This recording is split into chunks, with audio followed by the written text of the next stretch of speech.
Woke up after midnight once or twice. How did I get here? Took a dream, I made mine.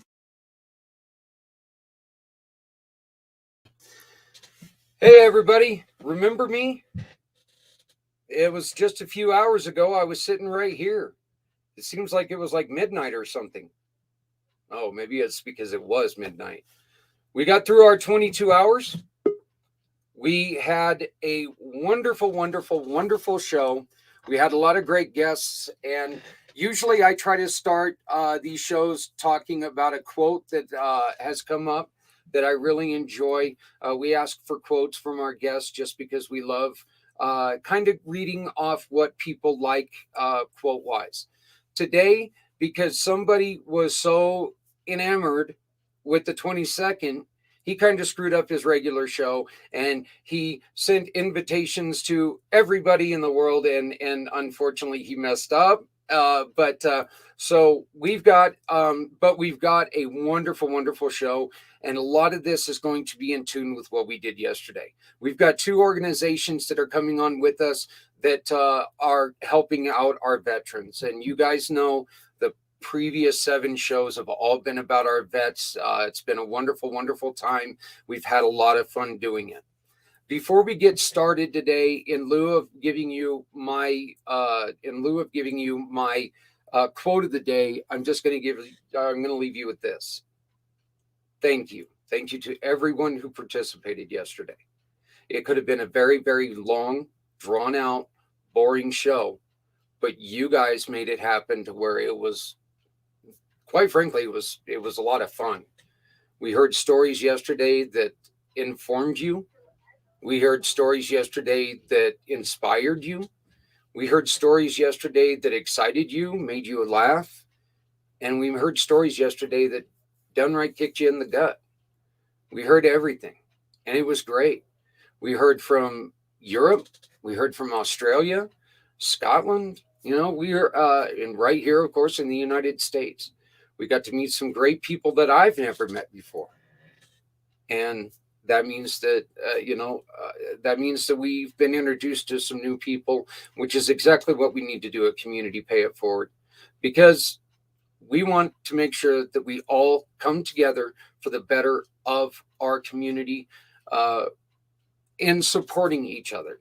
So we do have a large show, so I'm not going to ramble on today. I just do, once again, I want to thank you all so very much for making yesterday such a resounding success to us. It was so fantastic, and I appreciate it so very much. So, but we're going to get started, and we're going to start with our a couple of our guests. And my first guest is Miss Kim Tompkins from Project ML Gratitude. And then we've got Christy Rimmel, and I hope I got that right, Christy, from the Dallas-Fort Worth Veterans Chamber of Commerce. We've got one of our great partners from all the way from Trinidad, Lesley Bradshaw, who's going to be talking to you today. Lesley helps out people in a therapeutic way, especially women, and helps them try to rebuild their confidence, and is a fantastic person. You're going to love hearing from her. And then finally, my hero, Mr. Z, the creator of the brand new communitypayitforward.us. We're also online. We have our producer, engineer, goddess, Emily. She does such a fantastic with our show and everybody's show that we work with. So we always love having her on. Hello, everybody. And again, so sorry about the confusion today. But, I am so glad that you guys are here. Kim, you were the first one on, and we are going to talk to you a little bit first and find out some more information about what you do. You run a fantastic program that I would have never, I would have never thought about doing anything like this, just because I never really thought of them about being therapeutic. But I know for myself, whenever I was in a bad mood, I jump on a motorcycle, that bad mood disappears. Yep. You're also a writer, you know exactly how that feels. Yes. You repeat the story and tell us how all this started. Oh, sure. So we're Project ML Gratitude, and we exist to give motorcycles to veterans. Like you said, it's a form of what everybody says, wind therapy. It's a cliche that's used over and over, but it's so very true. So how we got started was about a year and a half ago. I went out to go for a ride and found out that my bike was no longer sitting where it always sat in its parking spot. Somebody had stolen it. Just devastating. That bike meant so much to me. It had a custom purple paint job on it. It had a dragon on the fender. I mean, it was beautiful. So I made a post on Facebook, passing it around, asking people if they had seen that bike, to let us know that it had been found. And I started getting messages from friends of mine saying that there was this man named Mark Lockman who wanted to give me a bike. I couldn't believe that. He just wanted to pay it forward for some help that he had gotten in his life at one time. And all I needed was a little bit of electrical work on it, and it was mine. So I got the bike, I accepted it. And then like the next day or 2 days later, my bike was found by the Wheat Ridge Police Department. It came back chopped up, destroyed, painted with house paint and colored with Sharpies. I mean, it was completely unrecognizable. But there I sat with two bikes, and that didn't feel right to me either. So I started looking around for places that I could donate that bike to, the one that I had just gotten back, the original bike. And to me, the most important part was that it went to a veteran. But I couldn't find anything like that. I could find nothing like that, except for maybe one, and it was in another state. So a friend of mine, Mark Jester, and I decided that we would just fix it up ourselves and donated it to a combat vet. So from that started all of this, and we became a nonprofit, and now we have given away 5 bikes so far. That's congratulations, and I don't know what else to say, but good job. I mean, seriously. I've rode with the VFW Warriors for quite a few years, and like I said, I know how important it is. And there's nothing like getting in a group of veterans who are on bikes, and you go out, you have fun. Generally, it's one that you can pretty much assure that there might be an adult soda or two, but nobody's going to go and get outrageously crazy, which is always kind of nice. You're riding next to somebody who can barely put their feet on the ground. It's kind of scary. So, but that's a wonderful, wonderful project. You said you've given away 5 bikes so far? Yeah. And we've got 2 more to give away this summer at our ride coming up. And then we've got one we're giving away in Sturgis this year. Oh, you're going to giving away up in Sturgis, huh? Yeah. So have you guys been in Sturgis the last couple of years with this? No, this will be the first year. Well, again, it's such a fantastic thing. I love that. I work a lot, and anybody who knows me knows that I've got, well, basically a man crush on a guy named JR who runs the Veterans Ranch in Florida, and he runs a equine therapy camp in Florida, and he's starting it in Texas as well, Christy. So maybe we can get you guys connected. But he's in the ground level of starting this as well, and he always talks about how getting these veterans in, putting a grooming brush in their hand, and getting to work on the horse and getting the horse to be friends. Understand how that this is something that doesn't particularly want to like you, but if you treat it well, it's going to like you back. Mm-hmm. And I always look at him, and I've told him many times, wow, that sounds a lot like a motorcycle, because I've been on quite a few that didn't like me very much, apparently. So, but I'm also a big old fat guy, so getting on a 250 is not very good for me. But it's just kind of one of those things that the fat guy on a unicycle basically is what it looks like. So, but in which this might be a stupid question, but it's something that I think is really going to be a valuable answer. What what was the best reaction you got so far from when you present a bike? Oh man, it's always so incredible. But when we've done this, almost every bike, the person that donated the bike or somebody associated with that person has been able to give the keys to the new recipient. And that's always really emotional on both sides. The last one we gave away, the man that owned it before is a very good friend of mine, and he has been ill and just can't ride anymore. So he wanted us to make sure that we had that bike so that he could see who got it, and he was able to give the keys to him. And it was so emotional. It was really a great day. Wow. It is, there's nothing like when you present somebody with something, and I always get scared because if they start crying, my first thing is, oh no, did I step on them? But, when they start crying, when there's that happiness and when everything comes through, it's one of those things that, it's so gratifying. And I know that this is something so unique, and this is so wonderful. I love hearing about this, and it's just amazing that you guys have done this. You have a ride in August, correct? Yeah. Or when's your other ride, the non-Sturgis one?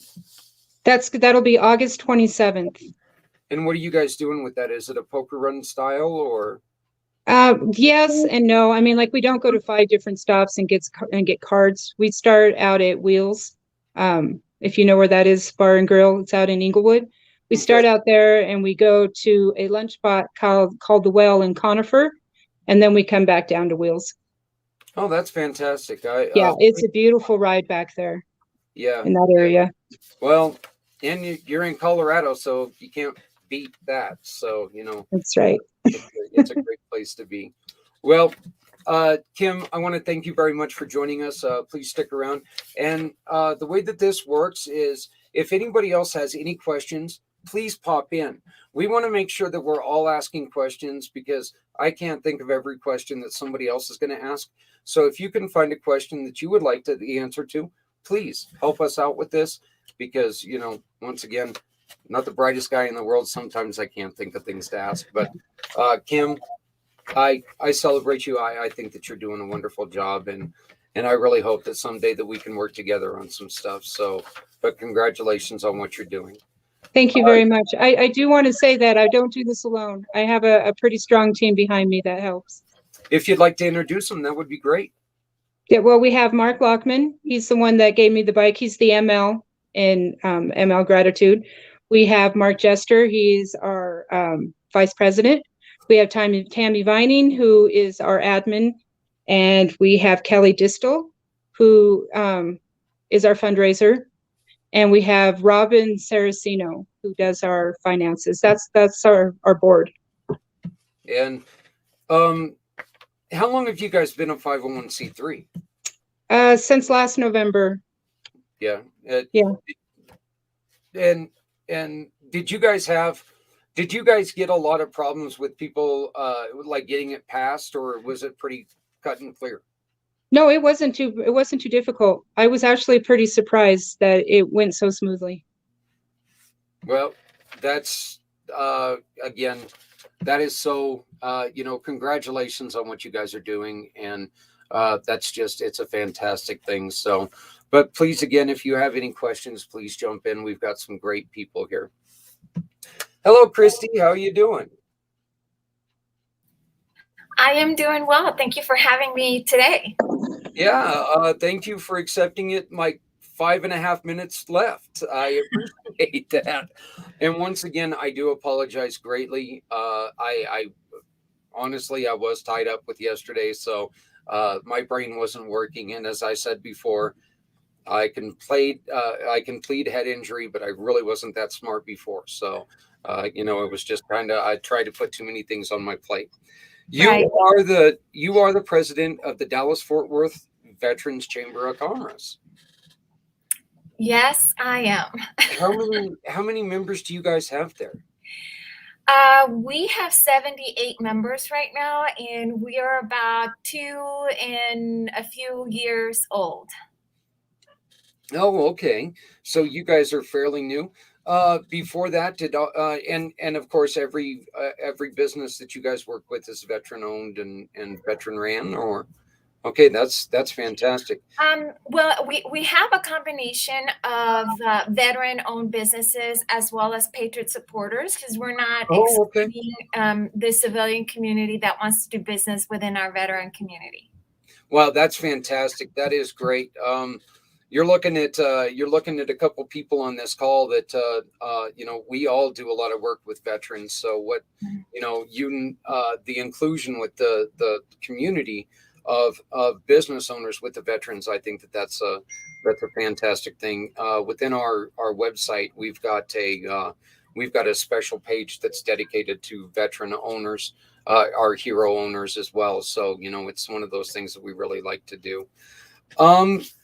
You guys, 2.5 years old, huh? Yeah, we are. We started during COVID. So 2 weeks into COVID, there was a need. Well, actually, I started helping our community get on Zoom, get their calendar going. And hold on for a second. Okay. Yeah. So. Sorry, it's my family coming in. So I started helping our community get online and get their calendar synchronized with the Zoom, and the chamber just came out of that need. So you really you saw a need and you just like, we're doing it. And it was just one of those things that, I don't want to say there wasn't a lot of planning behind it, because obviously there was, but it was like, you know what, we need to get this done. We're going to do it now. We're not going to go through, we know we're going to go through growing pains, but we're going to make sure that this happens. To tell you the truth, there wasn't a lot of planning. I just decided I was going to open up a chamber. I literally called all my friends and all my veteran business owner friends, and I said, hey, I'm starting a chamber. Do you want to join me? And they all said yes, thank God. And then I started figuring out what I needed. So when I got to the part of the paperwork, you need a board. So then I called my friends again. I was like, do you want to be part of the board? I need a board. Yeah. So as I was filling the paperwork, right, and we're needing stuff, I was like, oh, okay, I got to call people. I got to do this. So there really wasn't a lot of planning. I honestly didn't know what I was doing. I just knew that I needed to do this for our community to help people not lose their livelihood, right? To show them how to pivot. My job, what I do to earn my living, is I create websites and graphic design and social media marketing for people. So I knew I had the skills to create my own business, right? But it was my desire to help our community stay in business so that they would not lose their business. And so within 2 weeks, literally, I had the chamber up and running. And we haven't looked back. Are you guys going to be filing a 501c3, or are you guys going to be like most Chamber of Commerce's are nonprofits? Are you guys looking to do that? All chambers of commerce are really nonprofit already. But yes, so out of our DFW Veterans Chamber, other people throughout the nation started reaching out to me on LinkedIn, on social media, Facebook, etc., asking me how did I start the chamber. So as of August of last year, we started the paperwork to do our national chamber, which is the American Veterans Chamber. And we filed all the paperwork. We are a 501c3 through the American Veterans Chamber. And we just actually about 3 weeks ago, we just got all of the paperwork from the IRS and the incorporation paperwork. So we're ready to kick that off. So yes, we are a full-fledged 501c3 under the American Veterans Chamber. That is amazing. That's an amazing story that it just that it came together that fast. I've been telling people forever that we've been in business for 7 years. The first 5 years, I screwed this business up every way I possibly could. And, that's just to see what I can do, what I couldn't do. So, how is Dallas and Fort Worth, how's your area taken to this? Well, they're loving it. We are starting another chamber. We're helping a group of people in Fort Worth start their own chamber. We also help the Houston area start their own chamber. And then there's another veterans chamber here in the Dallas area that is just taking off too. So I guess, well. No, that's good. I'm looking down here at a list of the things that you guys do. Networking events online and in person. You're in person. Are they still are they going very well? I know that Texas has not been hey buddy, I know that Texas has never been a state that's really ever wanted to shut down too much. But how has the online or the in-person meetings gone?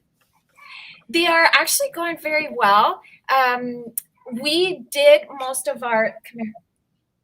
This is Noah. He likes to come over and say hi. He just hey, buddy. Say hi. Go play over there. So our in-person networking meetings are going really well. We just started a new one, and we had about 14 people show up to the Business and Bullets. So the first hour is all about business and networking, and then the second hour, for those that choose to stay, we're shooting, and they stayed for both of them. So that was very successful. And we're only doing it once a month, and we have them spread out throughout the Metroplex. So that is not every week. Our Friday Zoom meeting is weekly because we are so spread out. There's 78 people. They're all over the Metroplex. And then I know JR, he is part of our membership. So we have people in Florida. We have people in Houston, California, the East Coast, and we have visitors from the UK as well. So we're always going to be on Zoom. Yeah. That's, it's actually kind of funny. This is one of our other friends. This is Brian Gibson. He runs Project Die Hard, which is going to be a place that's going to help with veteran suicide. It's a very ambitious and very costly venture, but when it gets when it's accomplished, it's going to help out quite a bit. Brian is actually one of our members as well. Oh, well, there you go. Hey, Brian, look at this. I can't go nowhere with you. So without you being known. Yeah. So and it's kind of funny. I was just going to ask you about the Business and Bullets. I read that and I'm like going, wait a minute. That sounds fun. So. It is. It's a lot of fun. Our last meeting that we had, I was the only girl, and the guys were a lot of fun to be with. But I can hold my own, so I can shoot. Yeah, well, that's good. It says here you also have something that's called the Monthly Women Wine and Work Happy Hour. Yes. So that is geared towards our female veterans and our female Patriot supporters, right? There's not that many of us. So we wanted to have something that would just be for women, where it would give us an opportunity to talk about everything, right? So what stresses us, what do we have, what do we need, how can we support each other? So we wanted to be more close in so that we can develop a bond, because as you know, women in the military is a small minority. And the same thing for the chamber. The great majority of our members are male, right? There's very few of us. So we wanted to invite our other female. They don't have to be part of the chamber, but they can definitely come out and network with us and just grow. Kim, let me ask you, how do you have a lot of women who are requesting bikes? No, I actually don't. Oh, Kim, I'm sorry. That's okay. We have given away out of the 5, it's been 2 women and 3 men. And the one of the bikes that's going this summer is for a female. Oh, okay, that's great. Yeah. And is it Everybody, this pretty is much Zach. the same? You know, it's really kind of the same response. It's just happiness, and that's what it is. Yeah. And just to let us know real quick, Christy, what's this chamber challenge coin? So we wanted, like in any military organization, or if you go on a deployment and your unit might come up with a challenge coin, right? So we wanted to do the same for our chamber. So I designed a challenge coin. They're $10. We're doing a fundraiser right now because you have to design the plate, right? So the front and black and the backs in order for it to be produced. So once we hit our target goal, we're going to order some coins. They can be given away to another member or like a guest speaker. We can use them just to build teamwork and be family. And I don't know if you know this, but if you ever go out and you're drinking with your buddies, and I have one here that I designed, and if you put it down and your buddy doesn't have their challenge coin, they get to buy you a drink. Oh, now see, when I had one of those, I wish I would have known that rule. Kim? But if they do have it, then you have to buy everybody else a drink. Yes. Ooh. Yeah. Oh boy. I think I still would have been safe with most of my friends. Most of my friends forgot everything, so But Kim and Christy, either of you veterans, or both of you veterans, or? I am a veteran. I am a Navy Persian Gulf War veteran, but I was a corpsman, so I was stationed with the Marines for most of the time that I was enlisted. Yeah, I'm also a Navy veteran. I was in during Desert Storm. Yeah, wow. So was I. Wow. So before we go any further, I want to thank both of you guys, both of you ladies, very much for your service. Thank you. We know that we work with a great group of people who, they let us know that it's not the easiest thing in the world to be a female in the service, and it doesn't get a lot easier when you get out of the service as a veteran. So, Mr. Z, Lesley, do you either of you have any questions for our two guests? Not right now. Just a comment. Yes. Thank you, Kim and Christy, for serving our country. As an American civilian, thank you so much for your services. So, I never know what to say because it always makes me feel weird. I did it because I wanted to, right? Not so that I would be thanked. So you're welcome, but it always makes me feel uncomfortable. But the thing is that, and here's one of the things that we were mentioning yesterday, and Kim, Brian would like to talk to you. Brian and I will make sure that you get his contact information from Project Die Hard. He would like to talk to you. But one of the things that we discussed yesterday, one of the reasons why we feel it's so necessary to thank you is that there's a small percentage of Americans who hold their hand up and commit to doing what you did. And that to us deserves a thank you. And, while things worked out well for you getting in and out, there was a chance you may not have. And that was a risk that you were willing to take. And so we, as my brother, Mr. Z said, as a risk you were willing to take, we feel we owe you a thanks. So ladies, thank you so very much. So, and like I've said before, we're going to interview our two partners now real quick. And if you ladies have any questions, please make sure that you jump on in. And Lesley, we're going to pick on you first. How are you doing? I had a feeling it would have been ladies first. Yeah. Well, there's too many women here, and they're both veterans, so they can probably beat me up. So I'm right next. They can beat me up. So. So how are you doing? I'm good. How are you?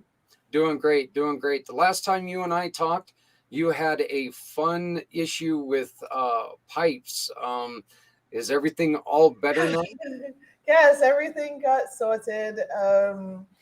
we got the septic tank fixed, and yeah, this was over. For those who don't know what he's talking about, this was over Christmas. I had a septic tank issue. It was backing up into my place, so my entire downstairs was full of septic everything that I had to mop all by myself. So it was a very trying Christmas. Yeah, yeah. But the thing about it is, Lesley, is that the whole time when we were talking, you were still smiling the whole time. I mean, and you were still positive, and I know that we had a meeting and you were tired and working your butt off, and you're like, no, we can talk. And I'm sitting there thinking to myself, it's like, wow, you're a much better person than I am. Lesley, can you give us your background, please, and tell us your story? Because your story really patterned what you do now. It gave you the strength to do what you do now, which thankfully led to what you do now. That was a ridiculous comment again. Don't worry. We understood what you were trying to say. I once again I played 22 hours yesterday. But you're tired. I'm surprised that you're still awake right now. So well, so am I. But yeah, please give us your story.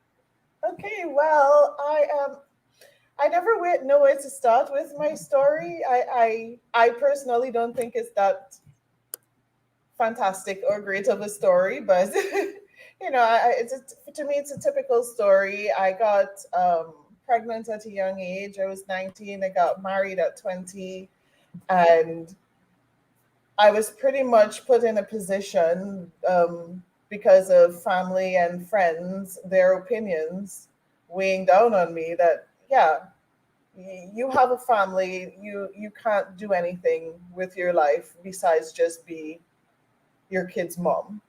So that became my identity. I had no other identity besides being my kid's mom and, well, my then husband's wife. And for a long time, I would be very depressed because, I had dreams, I had goals. I was going to study graphic design. And I also wanted to be a flight attendant, which I was told was not an appropriate job to have, So I had all these beliefs coming at me, telling me that, no, you just have to stay in your box, stay in your place. But I had something inside of me that kept saying, this doesn't feel right. But I didn't have any guidance as to, okay, how do I get this feeling inside out? Because I felt like I was just on this hamster wheel, like going through the motions, but not actually getting anywhere in life.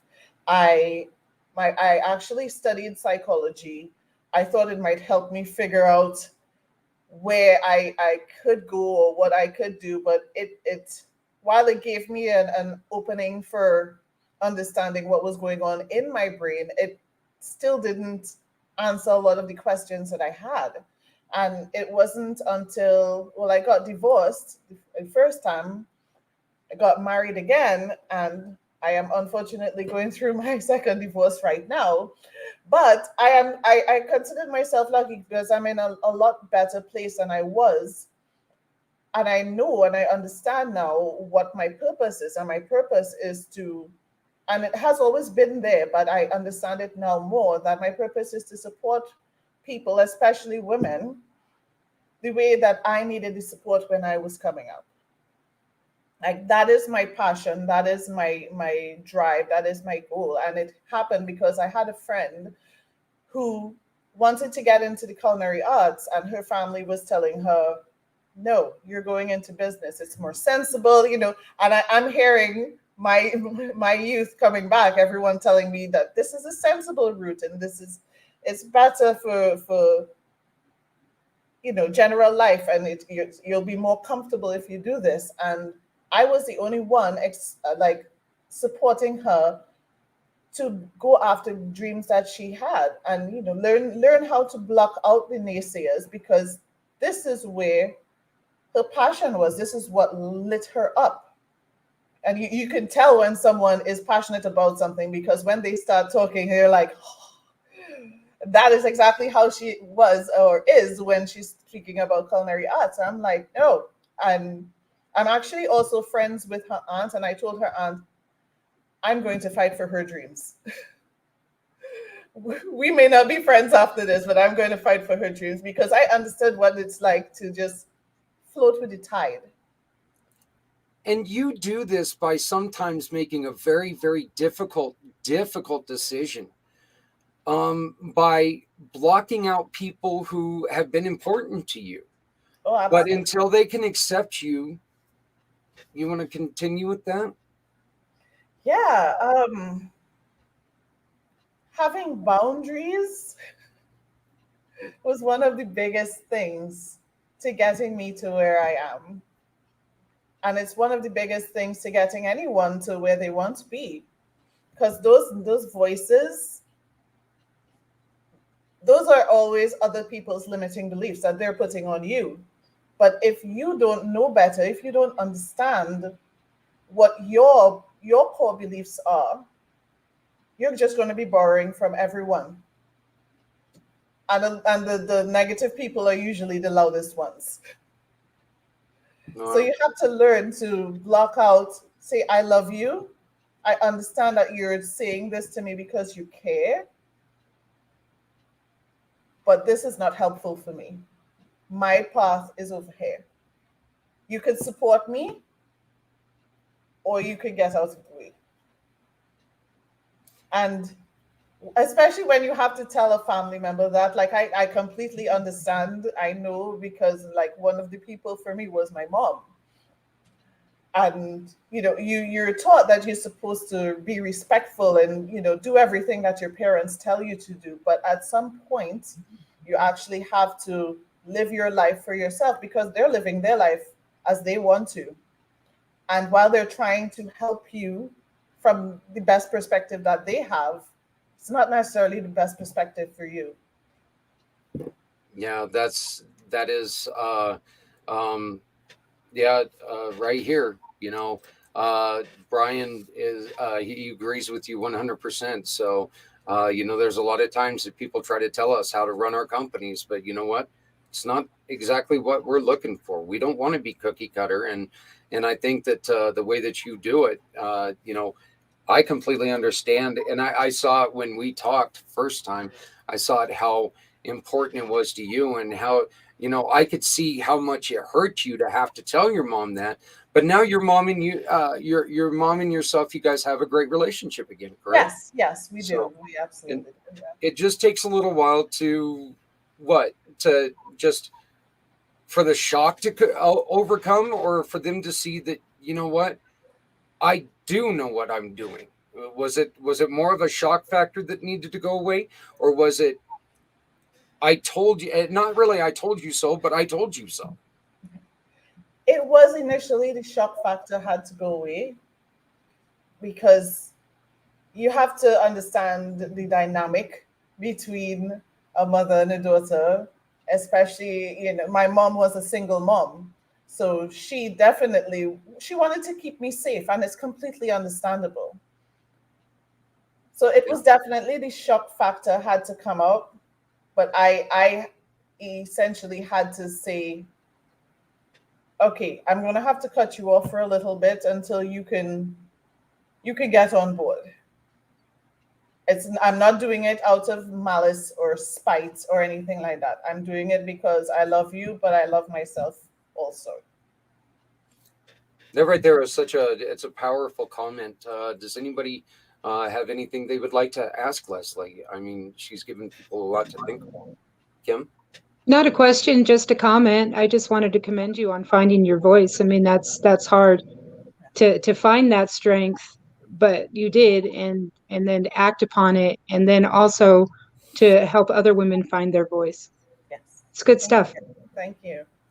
So, yeah, and just to let everybody know, Lesley, as mentioned before, she is one of our great partners. And if Lesley has touched, if she's pulled a heartstring, if she's kind of made you go, you can always go to communitypayitforward.us and you can find Lesley's profile. And she's going to talk to you. She'll talk to you and figure out the best way to go about her helping you. And it's not, she's going to push you into doing something that, it's ultimately, it's up to you. You've got to make the decision if you're ready to do this. It's kind of one of those things that, you cannot force somebody to do something that she's trying to teach you how to open yourself up and get yourself to where you want to be.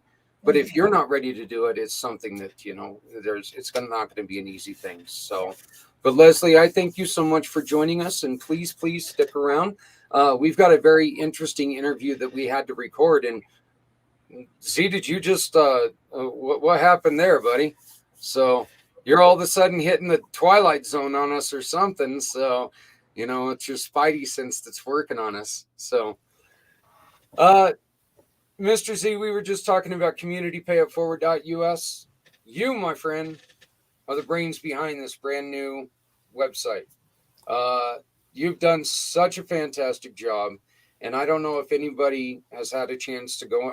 I'm hoping people have had a chance to go look at it, but it is so much better than the old website. You really enjoyed putting together websites for people, and especially nonprofits. Thank you very much, Zach, for the kind introduction and for having me here. I apologize for the sudden flickering. It just happened to happen just at this moment. So I apologize for anyone who is distracted by this. I really do enjoy developing websites, and I would say one of the best projects has been the Community Pay It Forward projects. And I appreciate the kind words of calling me the hero, but let's be honest, everybody here is the hero. Like yourself, Zach, Kim, Christy, and Lesley, whether it's providing motorcycles for our veterans, helping other veterans with their business needs and making them feel empowered, or being a entrepreneur that's helping other women entrepreneurs get to where they need to be and help them without feeling like they're alone. And thanks to you, Zach, for being the hero of helping people pay it forward with the use of fundraising, public outreach, and of course, helping one another. What I really enjoy about what I do, it's just being a part of helping nonprofits. There's a lot of things that are going out here, such as human trafficking. This is a real thing that people often ignore about. The media doesn't want you to know about it. Veteran suicide, thanks to you, Zach, and everyone involved with the Save 2 for 22. Our veterans deserve a lot better than sleeping under benches at Central Park or sleeping in subway cars with the only source of warmth is a pile of newspapers they find in the garbage can. Forgive me for saying this, but the way the veterans are treated today, I think it's a total disgrace. There are celebrities and artists out there that are getting lots of attention because they have dropped a new album, they're getting traded off to a new team. But what about our veterans who are not getting the proper treatment? Homelessness, unemployment, and the pain and suffering they're going through only because they're not getting the proper treatment that they deserve. It's a silent battle, PTSD and survivor's guilt. And for all you veterans out there, you are worth helping. Don't ever think you are a burden, because had it not been for your services, we wouldn't be here today. Thank you. And that's what I enjoy most about being here, being surrounded by heroes, and hopefully one day become a hero. Thank you.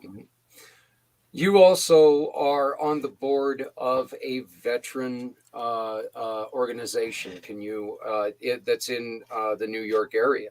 Can you fill us in on this?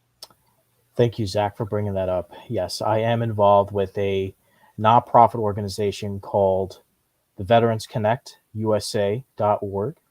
Actually, the name of the organization is Veterans Connect USA. And this is an organization that helps veterans connect with other veterans. And if you are a veteran that is looking for counseling, or if you're on the verge of making that regretful decision, there's a 24/7 Zoom chat that's available. You just go to the website, click on Vets Connect, and there is a Zoom room waiting for you.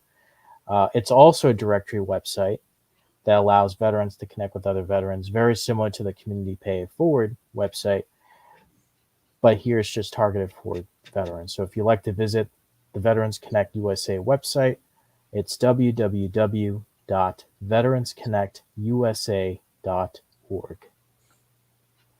That's great. You're great. Mr. Z, you are, as Lesley, you're one of our great partners. You're a forever gold partner.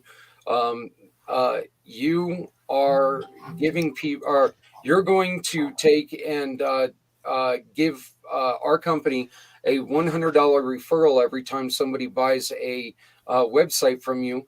And that means that at this time, $80 is going to go to the cause of their choice. And such as Brian's Fog Rush is one of the options that you can donate to.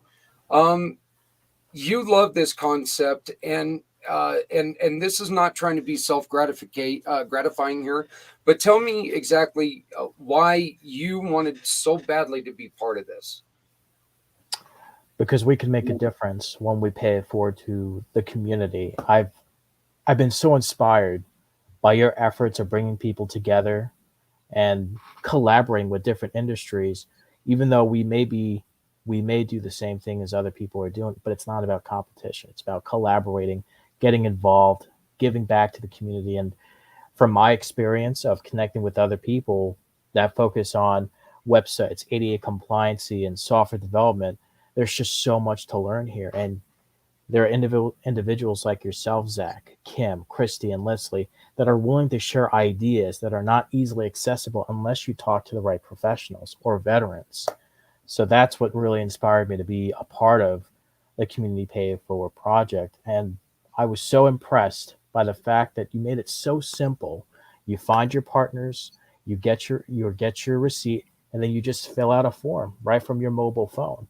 You don't have to try to get a receipt, go back and forth. It's just very straightforward. And I was really hooked when I first heard about it. And I mean, your name starts with a Z, so I can't imagine what could possibly go wrong.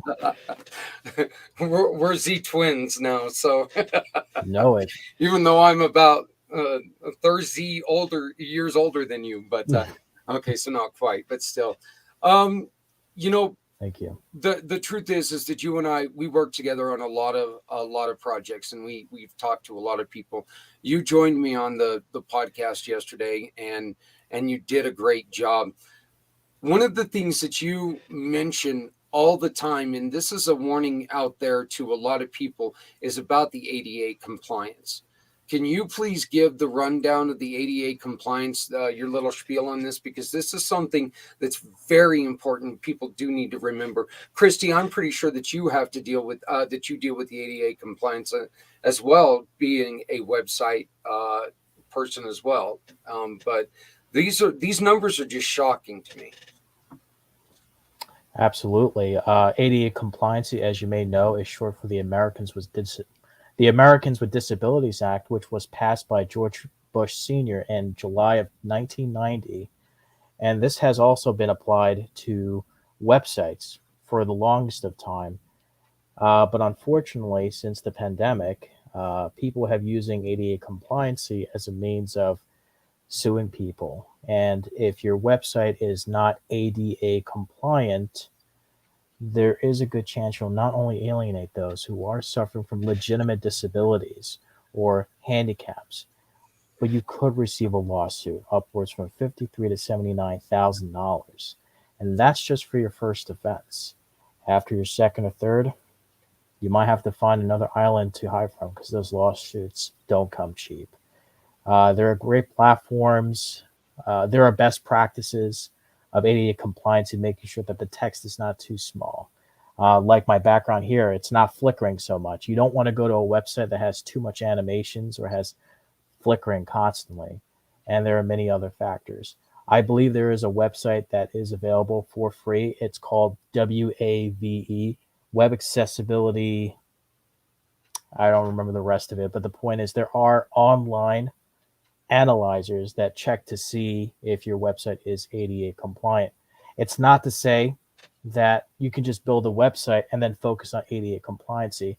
You got to start with the foundation for first, thinking mobile first and ADA compliancy. I mean, you can't just build a hotel and then suddenly you want to put a ramp in there. No, you got to start with the ramps. You got to put in the elevators. Be cognizant of those who have impaired motor skills, visual impairments, hearing impairments. And if you do have an ADA compliant website, you'll not only increase your demographic market, but Google will give you SEO juice just because you are an ADA compliant website. Thank you. Well, you know, I have learned a lot working with you, working with Trevor. You know, you guys are both our ADA compliance people, and you guys do a lot of work. And we've got a really good friend, Trevor Gibbs, who, you know, if you want to know what your website ranks, you can get a hold of Z or myself, and we can get you to Trevor. He will run a free service, and he'll tell you what you need to get fixed to make sure that these lawyers, because it's lawyers that are looking for small businesses to sue, and it's not like they've got nothing better to do, but they're doing it right now. They're making a lot of money doing it. They're not doing it for the handicap. They're just doing it because they're money hungry, and they're getting away with it because it's the law. So it's an unfortunate thing. If I may add, going ahead. I'm sorry. If anyone here wants to learn more about ADA compliancy, please visit www.ada.gov. And again, that website is www, if you're a 90s person, ada.gov. Now, not all of us were born in this decade, pal, or this century. No, I wasn't. But, okay, you know, we are Community Pay It Forward is going to start, pACT is going to start being an hour and a half show starting next week. And we're going to be doing that because we run into this problem. The conversations of this have been fascinating. And I've still got another video that we need to get to, which is great. But I think what I want to do is I want to give everybody an option to, if you need to bow out, I'll you know, say thank you for participating. But we've got I've got a 20-minute video from Megan of the Avery Foundation. The Avery Foundation is a wonderful program that was built by Megan Lundstrom after she spent years being trafficked herself. And now she takes and she builds, she helps build futures after that despicable life of being trafficked. She makes it to where they begin a life here with their pimp, and if they're released and if they're saved, but they're down here, chances are they're going to go to the closest safety net that they have. What Megan and her focus is with the Avery Foundation, what they're trying to do is they're trying to give them a little above where they were before and give them the lessons to build upon that. There's a lot of other things that happen in trafficking, like you know, arrests because of solicitation and because of other things. So that also makes it harder to succeed after rescue and trafficking. It's a twisty, it's an evil program, but we're going to play this video in just a moment. But what I'd like to do is I'd like to say, Kim, can you please give us your contact information one more time for anybody who would like to get a hold of you and learn more about ML Gratitude? Yeah, my email address is ktompkins, TOMPKINS, @ml-gratitude.org. You can find us on Facebook, and we also have a webpage, ml-gratitude.org. Once again, Kim, I would like to thank you so very much and apologize to you because I pulled you in a week early. But I want to congratulate you on being so, you know, what I think it's such a great concept. And like I said, it's because I love motorcycles. I'm a rider. I love them. I love bikes. And to me, there's never been a better way to relax. So And the concept that you came up with is such a fantastic one because it's very therapeutic. So I want to thank you very much for what you do and congratulate you and your board on everything that you guys are doing. And like I said, let's get together and talk and let's see how we can help each other.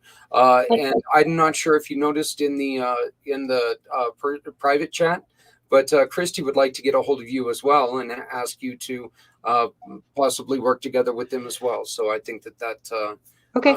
I would love to see that connection happen too. So, but Kim, I invite you to stick around and watch the interview with Megan. If you can't, I completely understand, but thank you so very much for joining us.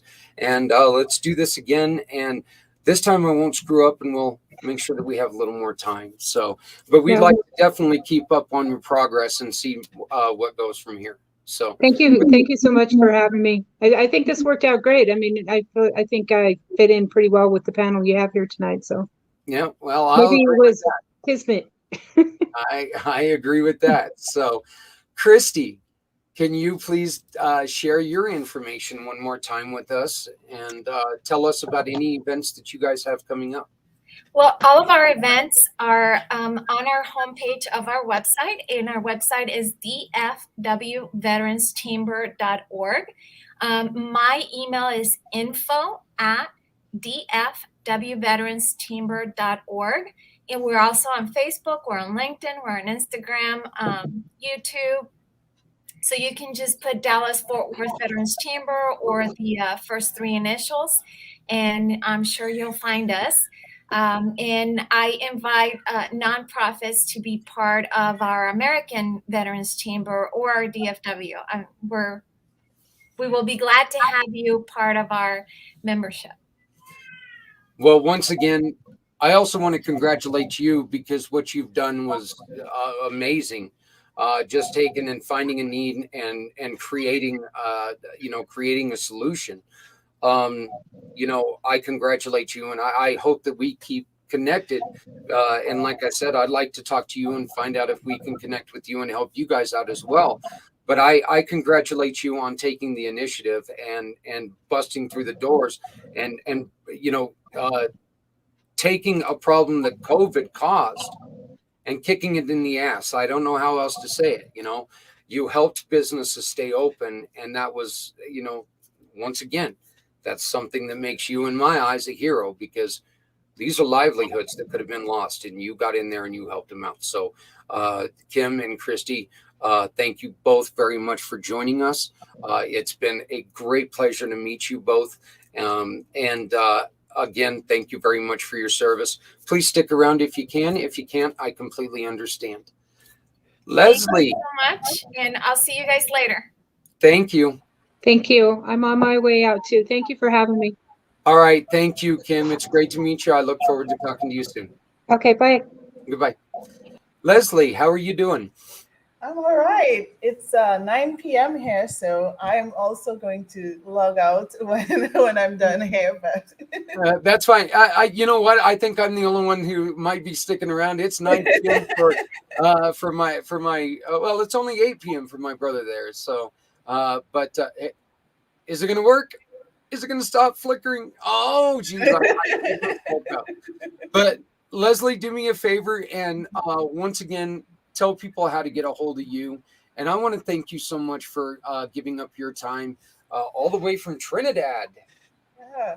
Okay. Well, my website is my name, Lesley, Bradshaw.com. Pretty simple. Kept it really simple. You can also find me on Instagram at Lesley Bradshaw LC for Life Coach. I'm on LinkedIn also, Lesley Bradshaw. And I'm also on Facebook. So you can find me almost anywhere. all the major places you can find me. You can also go to her profile on Community Pay It Forward, and we have her linked to all of her social media outlets, and you can get to her website just by simply visiting communitypayitforward.us as well. Remember, every time that you hire Lesley to build yourself, to build someone that you love, she's going to donate to a cause that you love. And that just makes it all the better. That just makes your purchase not only fit your needs, but it's also giving somebody else a lifeline. So, Lesley, my dear, thank you so much. Let's talk soon off the air. Let's get together. Apparently, we have some things that we need to get caught up on, but you know, and you can always give me a call if you need to talk. Okay. Absolutely. So it's great to see you again, sweetie. Thank you Have for a having great me. new year, and we'll talk to you soon. Okay, great. See you. See ya, brother man. It's down to you and I. It's just you and me. Yeah, it's Z Twins. I So like it. here Z we Wonder are. Twins. Yeah. So Z boys are together again. So once again, Mr. Z, I want to thank you so much. We're going to put this up right now just because it's important to me. Please visit the new and improved www.communitypayitforward.us. Why? Because it was developed by Z World Webs. Right there is his address, his website. You can go and you can get him. Mr. Z, thank you again, brother. Thank you, my friend. Not just for the website, not just for the stuff that you've done, but for the stuff that we're going to do together, for the support that you've given us, for the support that you've given me and my family. And you, to me, my friend, are a true brother. You're a true friend. You're a true hero. So thank you very much on everything that you do.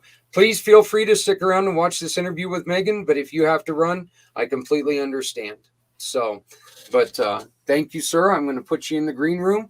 If you stick around, we'll talk after I shut it down. So thank you very much, Zach, for having me. All right. Folks, once again, you heard some great stories again tonight. This is just a carryover from what we heard last night, which are nothing but great stories. Stories that are making a huge impact, stories that, are helping people get through things. We are running a little bit late tonight, and I do apologize for that. But this is a very important video to me. This is a great friend. This is a great mission. And this is a great time. I do want to apologize for my audio. For some reason, like always, technical difficulties got in the way and my microphone did not work all that great. But here we go. This is our recorded interview with Megan Lundstrom of the Avery Center. Check it out. And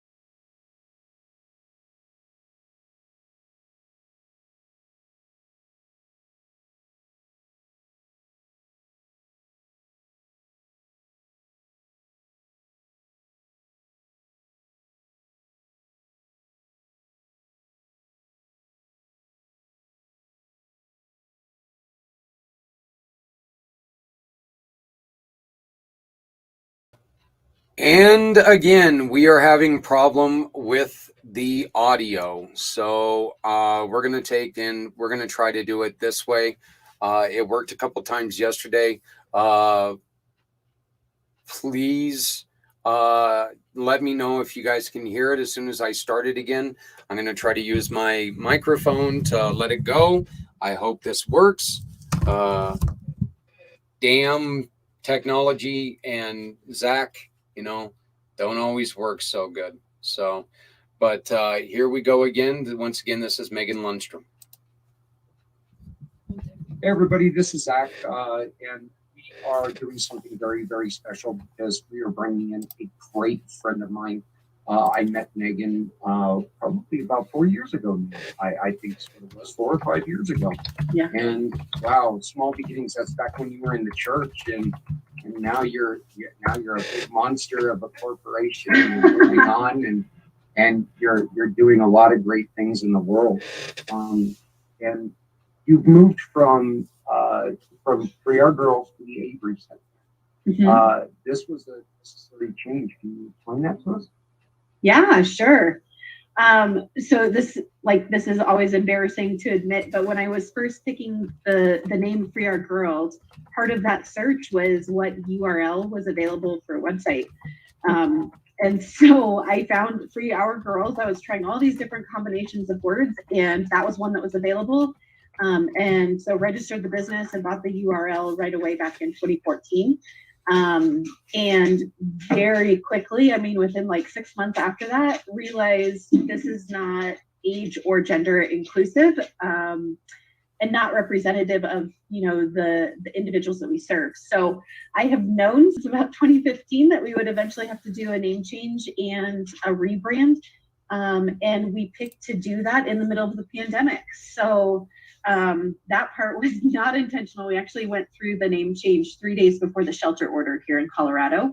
And then we were like, I guess we have to go forward with this. So the Avery Center is really just that rebrand to communicate that we serve all ages and all genders, and that the issue of human trafficking impacts all ages and all genders.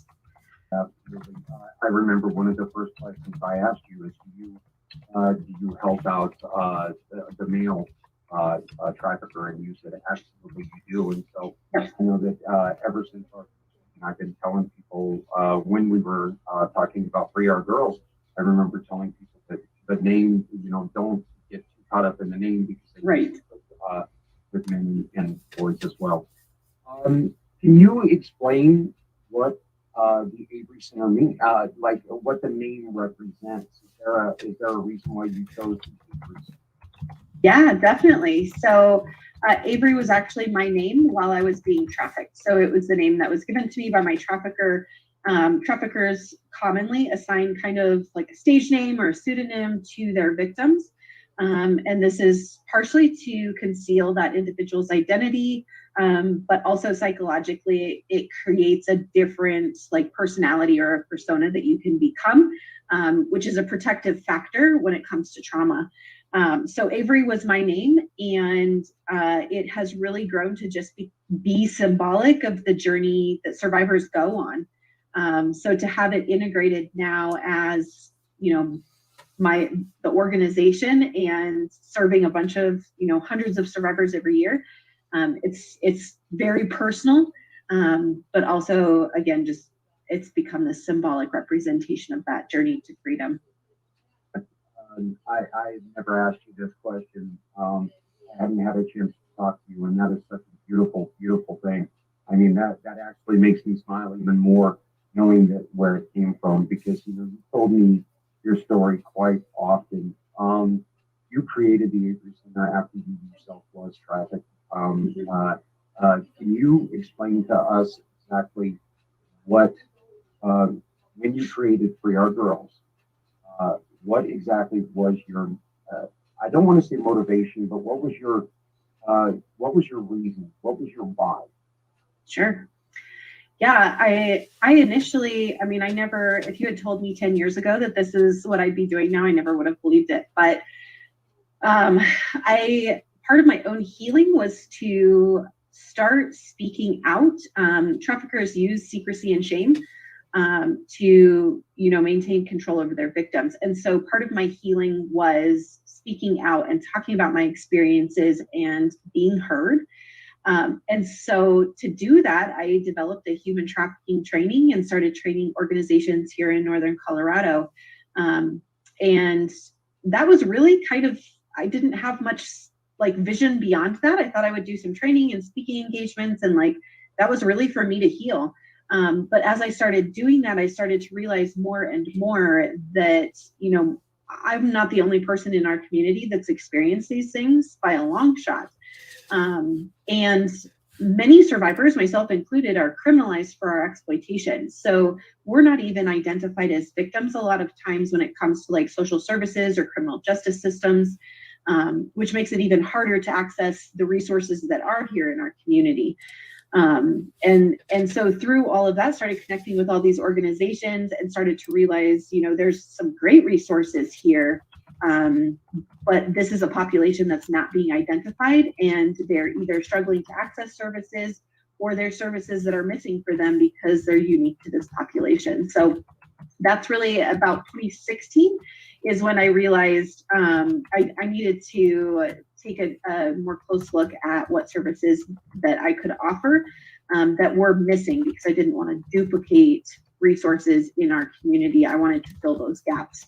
And so that's just continued to kind of be the Avery Center's kind of culture. We want to collaborate. We want to connect with other organizations, locally, but we have scaled nationally in the last couple of years. So that's what we're taking into other communities too, is like, we're not here to be the be all end all solution. We have a specific set of offerings that often fills gaps. And we're constantly trying to identify other gaps that we can advocate for collaboration in a lot of different ways. You have been very open about your journey. You've been very, very open about the things that you were made to do, and the way that you were felt, the way that you had felt when you were doing those things, and your feelings after doing these things. How do you feel that your recovery has come along? Do you feel like you're? I know you're in a much better place, and that's what I want to do.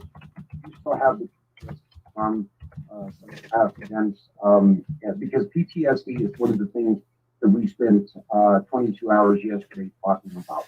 Yeah. And we know that we need to be very, very careful with the mental health crisis that we've got in America right now. How do you feel you are in your recovery right now? Great question. And I couldn't agree more. And I think, just before we started recording this, just hearing about what you're talking about this week with other groups in our community, individuals who exit the commercial sex trade experience complex PTSD at the same rates as veterans. It's a horrific place to just live through, and that has lasting lifelong implications. So I cannot speak highly enough for quality mental health services for individuals who experienced trauma, particularly complex ongoing trauma. I think healing is, I guess the best analogy is kind of like an onion, right? So you peel back a layer and it's really painful and messy, and you do a lot of crying. And then you kind of get to this place of like, okay, I'm okay right now. But then things come up and you kind of got to peel back another layer again. So I would say the pandemic, and I know that I'm not alone in this, a lot of survivors in the survivor community have experienced, the pandemic brought up a ton of unprocessed trauma for many of us. So I think therapy is something that we need to really normalize in our conversations. It is a part of healthcare. It's not something that's like optional or, it bumps me out that there's so many stigmas around it, because mental health is so important. And as you said, look around us, our country is in a mental health crisis right now. I definitely, I look back on my journey and it's mind blowing to see how far I've come. And I also know that this is something that I will have to work on the rest of my life. And I'm very dedicated to doing that and supporting others in their journeys too. Can you, once again, I want to congratulate you on a great answer, but can you give us an explanation, a little bit, or a description on what you guys do with the Avery Center? Sure. So in December, we actually went through a restructure of our organization because we grew so fast. We actually got 2 federal grants in the middle of the pandemic, which is part of why we scaled nationally this last year. So we have 3 main departments. We have our services department, which you can see on the screen right now. So we have a job training program, a financial wellness curriculum, which is the only one in the world right now for survivors. We have our care package program. We have peer support groups, and then support individual therapy as well. And then we have a research arm. And our research arm does all of the talking and meeting with survivors and asking survivors, what do you need? What's helpful? Where are the gaps? What have been your experiences? And then we take that information that's shared and we either develop or improve our own programs, or we provide trainings to other organizations and like first responders and law enforcement and mental health professionals, all of those folks that are engaged in this work. And then we just added our policy department this year in 2022. So research typically informs two things. It informs programs and policy. And we were getting pulled more and more into the policy world with other organizations and asking us, do you have research to support this need, or what are the findings on this particular trend that we're seeing right now?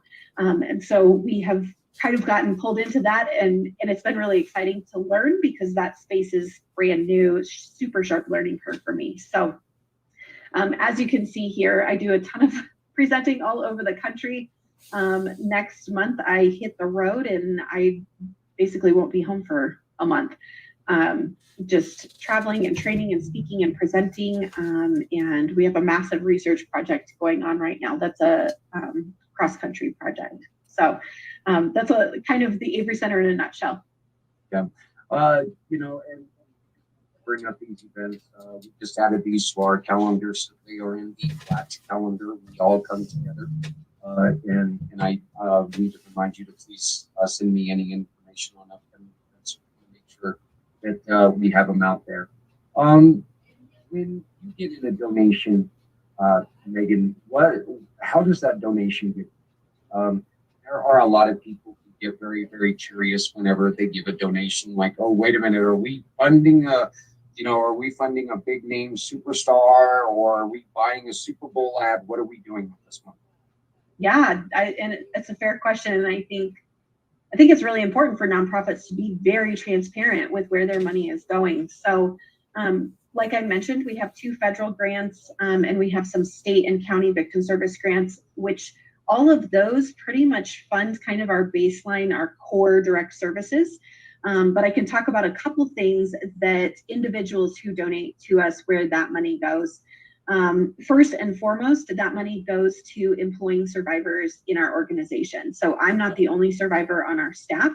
About 80% of our employees are survivors of trafficking, which is amazing to be able to provide living wage, felon-friendly employment that's, it's not entry level, it's very meaningful work, and it's a part of their own career goals and journeys as well. So a lot of times those funds from individual donors just go to those salaries. If beyond that, it goes to salaries for the individuals that are in our job program. And then our other big program that is funded almost entirely by individuals that are maybe listening today is our care package program. So we currently send out 100 care packages per month all over the country. We have a wait list of like 40 or 50 people. So we're hoping to double the size of that program this year to be able to serve 200 people a month. But that program is really the first point of contact for a lot of people who are being trafficked currently. They start receiving those care packages and start to learn about the Avery Center. And it's a way for us to just have monthly contact and start to build trust. And what we've seen over the years of offering that program is that people who receive those packages are more likely to reach out for help when they're able to. So those packages are really easy for people to support.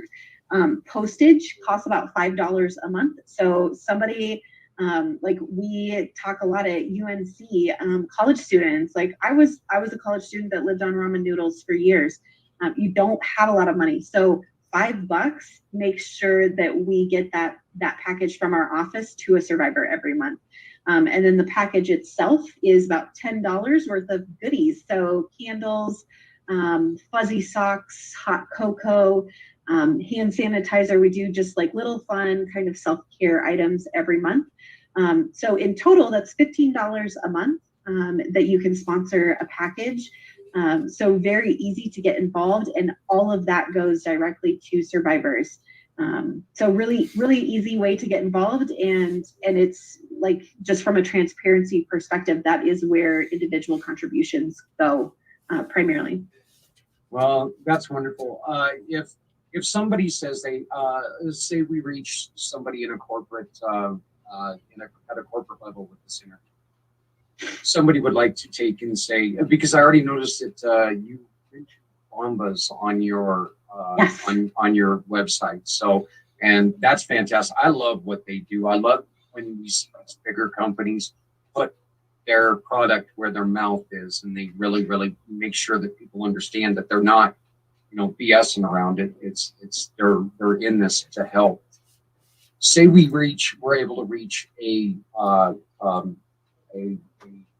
manufacturer of something. What could they send you that you guys could use to help you get to that 200? Other than money. Sure. Yeah, absolutely. So we do have some local companies, and then companies like Bombas. I'm trying to think of who else. We've had some really amazing, like eco-friendly and fair trade certified companies that have sent us tea, really amazing tea, chapsticks, all kinds of stuff. So if there's a company or even just a local business owner that has something in quantities of 100 that they'd like to gift to us, that would be incredible. We've seen things with like essential oil companies, personal self-defense. If you're an independent consultant, even we've seen little fundraisers be incredibly successful, and then we're able to send out those items to everybody in our list. So it's definitely a way for businesses to get involved as well. Well, that's fantastic, and I know that we're running really close to the end here, but and you unfortunately are one of those that I could sit there and we're moving our show next week to an hour and a half, and I could sit there and do probably a week's worth of shows with you, because Totally. You and I we met a long time ago, and we've been working together. We've gone through, and one of the things that I've learned from you is that we've done some things together that didn't show up as much as we wish they would have, but it never stopped you, and you've been growing. And the one thing that's always been a consistent about you, Megan, and this is absolutely a compliment. You try to contact Megan, you better have some time, because you are a very, very busy person. And I just personally, this is from me to you. I want to congratulate you on the growth of the Avery Center. I want to congratulate you on everything that you're doing. I want to congratulate you on your success, and personally, family, health, and I haven't got to say it. Congratulations on your college degrees and everything. Thank you. Happened in the middle of a pandemic, so it was rather anticlimactic. But thank you so much. That was so kind. Yeah, unfortunately, we once again we haven't been able to. Megan, if somebody let's go on ahead and split this up. If somebody would like to donate to you, how do they get a hold of you? Absolutely. So the best way to donate is you just go to the averycenter.org, our website. There's a button at the top that says donate. And there are so many ways that you can donate to us. So we have PayPal, Venmo, Cash App. We have our mailing address. We are set up with Zelle. I mean, you name it. There's a way that we can accept that donation and get it directly to survivors very quickly. Somebody who is in trouble, how do they get a hold of you? Absolutely. So same thing. So the averycenter.org website, you can go to services. There's a contact form for folks to fill out. We also have a sister website that's an additional resource for individuals who are maybe currently or have experienced exploitation in their past. And it's askavery.how. And that's, we're currently in the process of building that out. So here in the next month, there's going to be a ton of content on there, but that website is exclusively geared to really detailed information for survivors to just have language about their experiences, understand a little bit more about services that we offer and what that journey to freedom can look like as they start their own journey. One of the things that you guys do, and I've sat through a couple of them because I've found them very educational and very, very useful. You guys have online and even call-in educational conferences every once in a while. You have a great team working with you and people who really step up and try to educate people. Where can we keep up on all of those conference calls and everything else with this education. There's so much information out there that's going to surprise you about the tactics that these criminals use to trap our kids. How do we make sure that we're being part of those? Sure. So a couple of different ways. On our website, averycenter.org, down at the bottom, there's a way you just enter your email address and you can sign up for our monthly e-newsletter. And so that is always chock full of, current projects that we're working on, celebrations, and then upcoming events and registration information for those.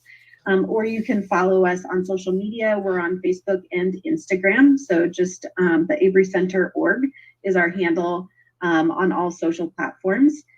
We do have, speaking of children and, kind of from a parent perspective, we're both parents. Our next webinar series is going to be for parents whose children have been exploited, and how to support your children as they are navigating their healing journey, and how that can impact the family. So that'll be our next webinar, because literally nothing exists on that topic right now. And that's a need that we're seeing coming in, as parents are needing support too. Can you please ask your assistant to send me that information so we can share that tonight when we run this video? I would love to make sure that we have that link available to people to Absolutely. join you. Megan, once again, this is such a pleasure, and please do remember that, Community Dare to Care is always at your use. If you guys need any clothes or furniture for somebody, please contact us. We're always still here, willing to help you. Folks, also remember that you can donate to the Avery Center by simply shopping with the Community Pay It Forward fundraising program. We've got over 100 partners right now, and we're going to continue to grow. You don't have to be in Colorado to care. You can shop virtually with many of our partners, and make sure that you support a cause like Megan and the Avery Center. This is a real cause. This is a real problem. This is only a problem that, once again, if left alone, it's only going to get worse. So let's make sure that we're paying attention to each other and sharing and just coming together to help each other. Once again, Megan, I thank you so much for taking a little bit of time. This is one of the interviews I've been, ever since I started this crazy idea of doing these whole podcasts and everything, this is one I've been looking forward to. And I do appreciate it. And it's so great to catch up to you again. Make sure one more time you go to the averycenter.org for more information. And Megan, please keep up the great work. And once again, congratulations on everything. So thank you so much, Zach. Thank you. That was Megan Lundstrom from the averycenter.org. And we'll be right back with our next guest. Talk to you soon.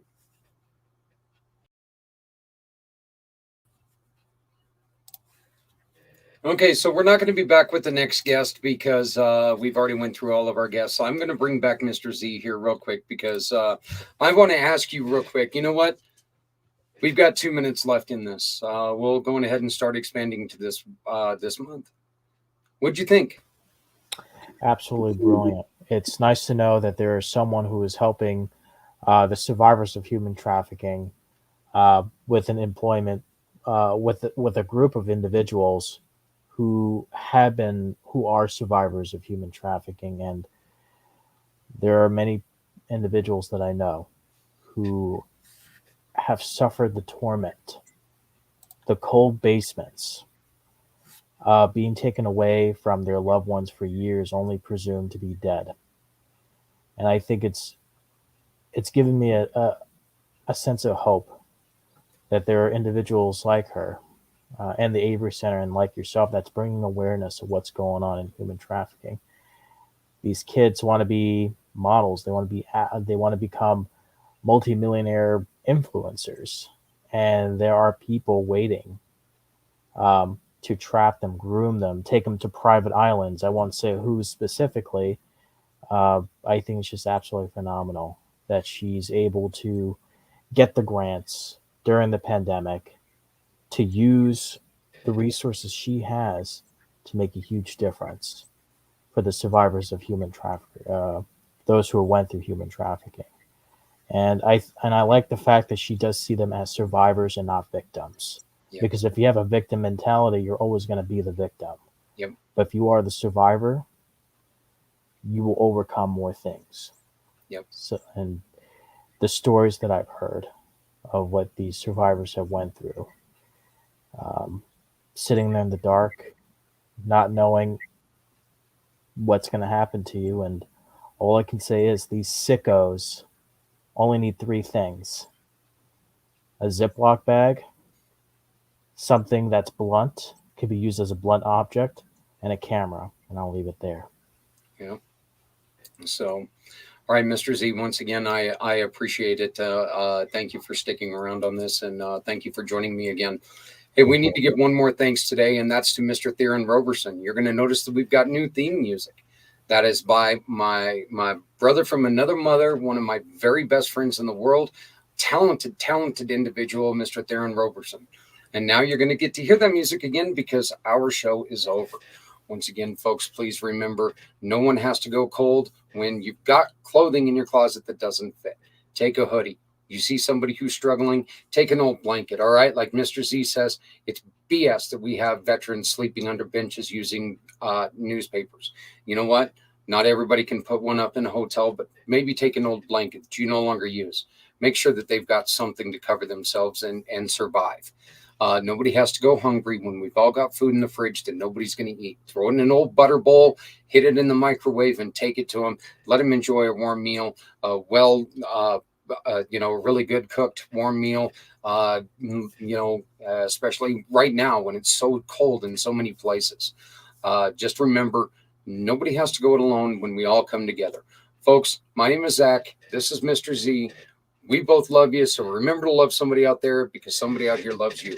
Have a great night, and we'll see you next week with some more guests, more nonprofits, more fun. So thank you all. Have a great evening. Stepping out of her fear, bring me home, out alone, show me the way. You wanna be a part of Sunset Boulevard.